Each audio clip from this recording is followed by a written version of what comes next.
اعوذ باللہ من الشیطان الرجیم بسم اللہ الرحمن الرحیم۔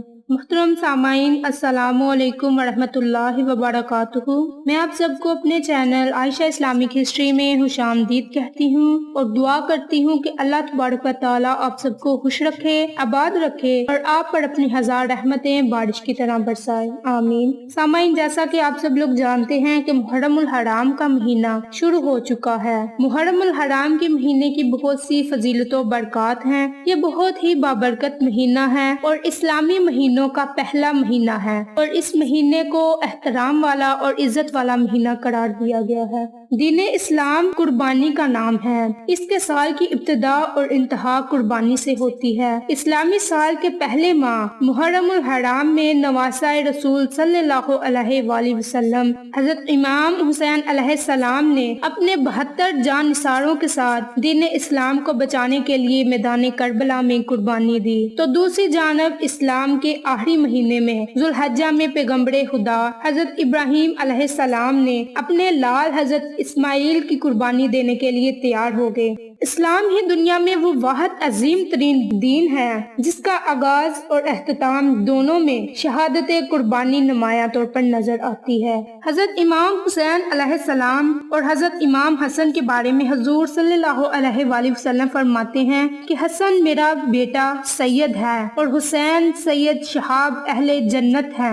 10 تاریخ کو بہت سی جانیں اللہ کی راہ میں قربان ہوئی۔ یہ دن خاص طور پر حضرت حسین علیہ السلام کی عظیم شہادت کی یاد دہانی کرواتا ہے، اور اس کے علاوہ جو 72 جان نثار تھے، میدان کربلا میں تپتی ہوئی ریت کا ذرا ذرا ان قربانیوں کی گواہی دیتا ہے۔ ہمیں بھی ان عظیم قربانیوں کی قدر کرنی چاہیے اور اس مہینے کا احترام کرنا چاہیے اور ان عظیم شہداء کی یاد میں گزارنا چاہیے جنہوں نے میدان کربلا میں اپنی جانوں کو اللہ کی راہ میں قربان کیا اور دین اسلام کو بلند کیا اور راہ حق میں اللہ کے لیے خود کو قربان کیا۔ تو یہ تھی محرم الحرام کے مہینے کی فضیلت و برکات جو میں نے مختصر سی آپ کے ساتھ شیئر کی۔ تو چلیں، آپ کا وقت ضائع کیے بغیر ہم اپنے مقصد کی طرف چلتے ہیں۔ وظیفہ ذکر کرنے سے پہلے میری آپ سب سے گزارش ہے کہ میری ویڈیو کو آخر تک ضرور دیکھیے گا، اور جن لوگوں نے ابھی تک میرے چینل عائشہ اسلامک ہسٹری کو سبسکرائب نہیں کیا وہ نیچے موجود لال رنگ کے بٹن کو دبا دیں اور ساتھ موجود گھنٹی کے بٹن کو دبا دیں تاکہ میری ہر نئی آنے والی ویڈیوز کی اپڈیٹ آپ تک بر وقت پہنچتی رہے۔ جزاک اللہ۔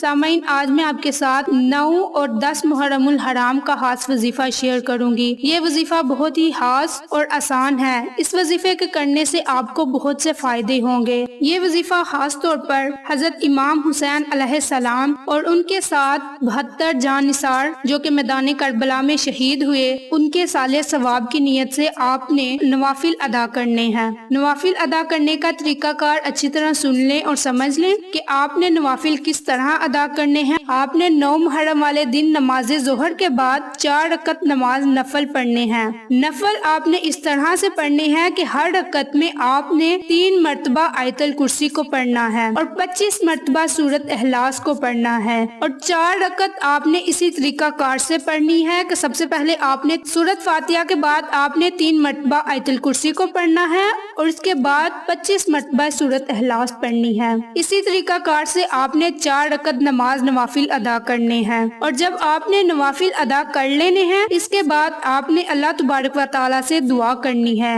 کہ یا اللہ پاک، میں نے یہ نوافل جو پڑھے ہیں ان کا ثواب سیدنا امام حسین علیہ السلام اور شہدائے کربلا کو پیش کرتی ہوں یا کرتا ہوں، اسے اپنے بارگاہ الہی میں قبول اور منظور فرما اور ان کے صدقے ہمیں نیکی کی طرف راغب فرما اور نیک بندوں میں شامل فرما، ایسے نیک بندے جنہیں تو پسند فرماتا ہے۔ تو یہ تھا 9 محرم والے دن نوافل پڑھنے کا طریقہ کار جو میں نے ابھی آپ کے ساتھ شیئر کیا ہے۔ اس کے بعد آپ نے اگلے دن یعنی 10 محرم الحرام کو نماز ظہر ادا کرنے کے بعد اسی جگہ بیٹھ جانا ہے۔ ظہر کی نماز ادا کرنے کے بعد 8 رکعت نماز نفل اس طرح پڑھنے ہیں کہ ہر رکعت میں 3 مرتبہ سورۃ اخلاص کو پڑھنا ہے اور ایک مرتبہ سورۃ ناس اور سورۃ فلق کو پڑھنا ہے۔ اب آپ نوافل کو 2 نفل کی نیت سے بھی پڑھ سکتے ہیں اور 4 کی نیت سے بھی پڑھ سکتے ہیں۔ جب آپ نے 8 نوافل پڑھ لینے ہیں تو اس کے بعد آپ نے اللہ تبارک و تعالیٰ سے دعا کرنی ہے۔